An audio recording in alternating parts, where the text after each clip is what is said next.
व्यापार में कोई दया नहीं होती, क्योंकि दया से कोई व्यापार होता ही नहीं है। रविवार का दिन था। छुट्टी होने की वजह से मैं उस वक्त घर पर ही था। मेरी माँ हर रोज सब्जियां एक सब्जी बेचने वाली आंटी से खरीदा करती थी। उस दिन भी वो सब्जी बेचने वाली आंटी हमारे घर के पास सब्जी बेचने के लिए आती है। मेरी माँ ने उसे मेथी के बंडल के बारे में पूछा। वो आंटी ने उसकी कीमत 20 रुपए प्रति बंडल कहा। मेरी माँ की कीमत उस सब्जी बेचने वाली आंटी की कीमत से ठीक आधी थी, पर उससे ये भी कहा था कि अगर तुमने मुझे 10 रुपए प्रति बंडल के दाम में दे दी तो मैं तुमसे 3 बंडल खरीदूंगी। मैं देखता रहा। कुछ देर तक तो वो दोनों अपनी अपनी कीमत पर ही अड़े रहे। सब्जी बेचने वाली आंटी ने मेरी माँ से कहा कि इस कीमत पर तो मुझे भी नहीं मिली है। इतना बोलकर वो अपने सिर पर टोकरी रखकर चलने लगती है। थोड़ा आगे चलने के बाद सब्जी बेचने वाली आंटी पीछे मुड़ती है और मेरी माँ से कहती है कि चलिए 15 रुपए में प्रति बंडल आपको दे देती हूँ। मेरी माँ तभी भी नहीं मानती है और वो अपना सिर हिलाकर उनसे कहती है कि नहीं, 10 रुपए प्रति बंडल देना है तो दो, वरना मुझे नहीं लेनी। सब्जी वाली चली जाती है। वो दोनों एक दूसरे को अच्छे से जानते थे।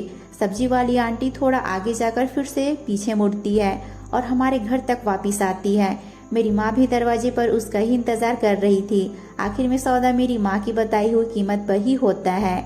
मेरी माँ मेथी के प्रत्येक बंडल को अच्छे से देखकर उसमें से अच्छे अच्छे 3 बंडल निकालकर अंत में उसे पैसे दे देती है। सब्जी वाली आंटी ने बिना गिने ही पैसे ले लिए। जैसे ही वो नीचे से उठती है कि उन्हें चक्कर आते हैं और वो थोड़ा लड़खड़ाने लगती है। मेरी माँ ने उससे पूछा कि क्या तुमने सुबह से खाना नहीं खाया? सब्जी वाली आंटी ने कहा, जी नहीं, आज की कमाई से ही मैं चावल खरीदने वाली हूँ और घर जाकर खाना बनाने वाली हूँ। माँ ने उसे बैठने के लिए कहा और वो अंदर जाकर उनके लिए खाना लेकर आती है। माँ ने उस सब्जी वाली आंटी को अच्छे से खाना खिलाया और अंत में उसे पानी पिलाकर भेजा। सब्जी वाली भी बहुत खुश हो गई और उसने मेरी माँ को अंत में धन्यवाद कहा। मैं ये सब देखकर हैरान रह गया। मैंने उसके जाते ही मेरी माँ से पूछा कि आप 5 रुपए के लिए इतना मोल भाव कर रहे थे और महंगा भोजन उन्हें इतनी आसानी से दे दी।